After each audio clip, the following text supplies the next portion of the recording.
Today in the show, I'm going to answer the question, just who is Death in the DC universe?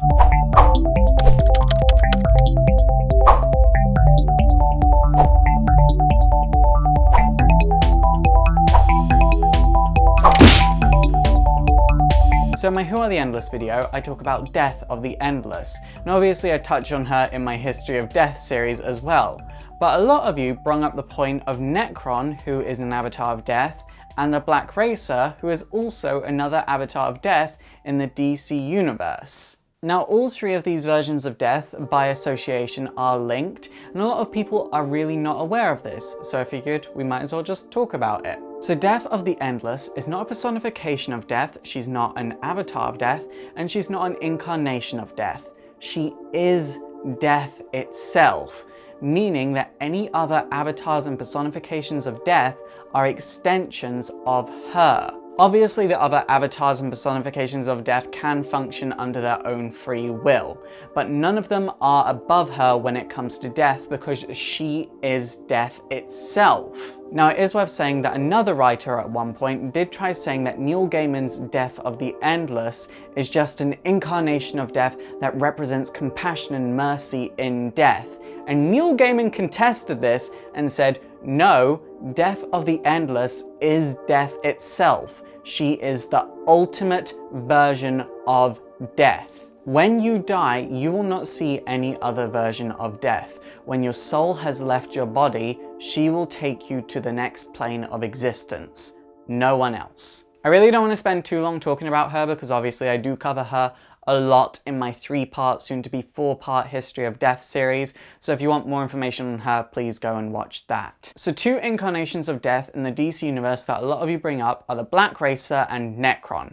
Now each of them represents something specific to do with Death in the DC universe, meaning they don't represent Death as a whole. Let's start with the Black Racer. He represents Death as an inevitability. It's part of life. If you want to live, you gotta die as well. So the Black Racer's human form is that of a man named Willie Walker, who was a Vietnam veteran who was paralyzed in both legs. Eventually, Darkseid would want to bring the War of the Gods to Earth, so the Source chose Willie Walker to be the new Black Racer. The Black Racer uses a pair of skis that can travel at the speed of light and can deliver a stroke of death.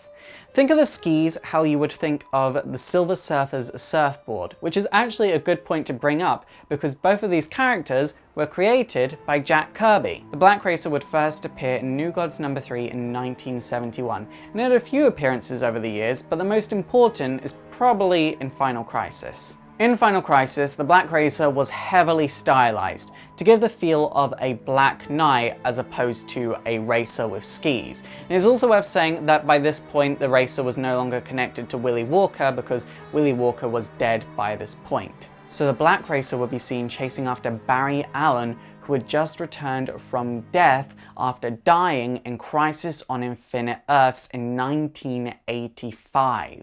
The Black Racer would next be seen in Final Crisis number 7, where Barry and Wally take the Black Racer to a fatally wounded Darkseid, and the Black Racer decides to take Darkseid to death instead of Barry. And that's it really, just think of a Dark Knight of Death on skis that can move at the speed of light and you have the Black Racer. He's a very interesting concept for a character, one I'd like to write myself one day, and he's probably one of my favourite Jack Kirby creations. Next we have Necron, who most people know about because of the Blackest Night storyline, but it would first appear in Tales of the Green Lantern Corps in 1981. So Necron represents Death as the ultimate opponent, and he rules over a section of hell called the Dead Zone, which people go to just before they move onto the next stage of Death. It's kind of like Limbo, but not because Limbo's a different place. When Necron first appeared, he attempted to kill off all the Guardians of the Universe, and it was only thanks to Hal Jordan willing to sacrifice himself that he was able to be stopped. Fortunately, Hal Jordan was saved in the end. He would have sporadic appearances from 1990 till 2002, at which point he would disappear until Blackest Night. And Blackest Night is basically a storyline where Necron creates Black Lantern rings that allow him to control the dead and anyone who has died and come back to life. I'm not getting too much into that storyline because I have a video of it coming out relatively soon, in the first quarter of next year, definitely. One major difference between Necron and the Black Racer is Necron is present in the New 52, and the Black Racer seems to be missing in the New 52.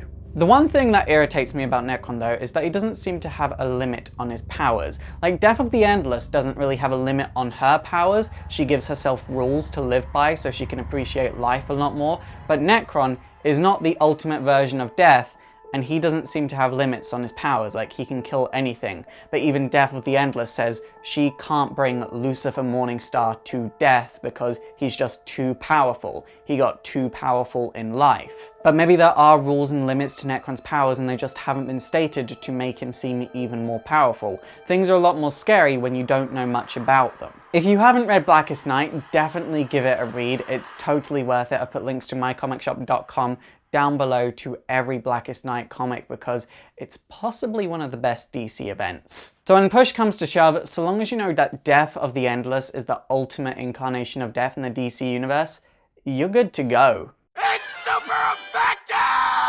Okay guys, that is it for today. So out of these three, who's your favorite version of Death? Mine is Death of the Endless, definitely. But please let me know in the comments down below. And also don't forget to thumbs up and subscribe if you want to see more videos like this. And also don't forget to like me on Facebook, follow me on Twitter, support the show by checking out my Patreon so I can make bigger and better and more history videos. And also don't forget to subscribe to my gaming channel. My name is Faust, this has been Exploring Comics, and it is super effective.